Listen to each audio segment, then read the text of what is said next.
ذلك أن لم يكن ربك مهلك القرى بظلم وأهلها غافلون۔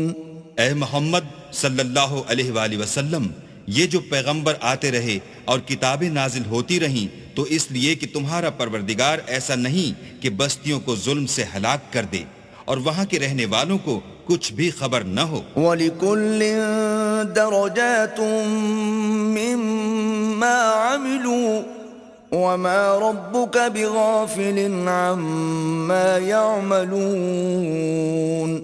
اور سب لوگوں کے بلحاظ اعمال درجے مقرر ہیں، اور جو کام یہ لوگ کرتے ہیں اللہ ان سے بے خبر نہیں۔ وَرَبُّكَ الْغَنِيُّ ذُو الرَّحْمَةِ إِن يَشَأْ يُذْهِبْكُمْ وَيَسْتَخْلِفْ مِن بَعْدِكُم مَّا يَشَاءُ كَمَا أَنشَأَكُم مِّن ذُرِّيَّةِ قَوْمٍ آخَرِينَ۔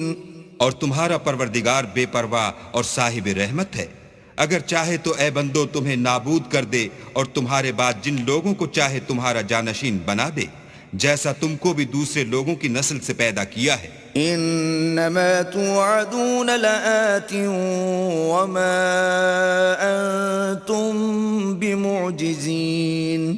کچھ شک نہیں کہ جو وعدہ تم سے کیا جاتا ہے وہ وقوع میں آنے والا ہے، اور تم اللہ کو مغلوب نہیں کر سکتے۔ قل یا قوم اعملوا على مكانتكم انی عامل فسوف تعلمون من تكون له عاقبة الدار انه لا يفلح الظالمون۔ کہہ دو کہ لوگو تم اپنی جگہ عمل کیے جاؤ، میں اپنی جگہ عمل کیے جاتا ہوں، ان قریب تم کو معلوم ہو جائے گا کہ آخرت میں بہشت کس کا گھر ہوگا۔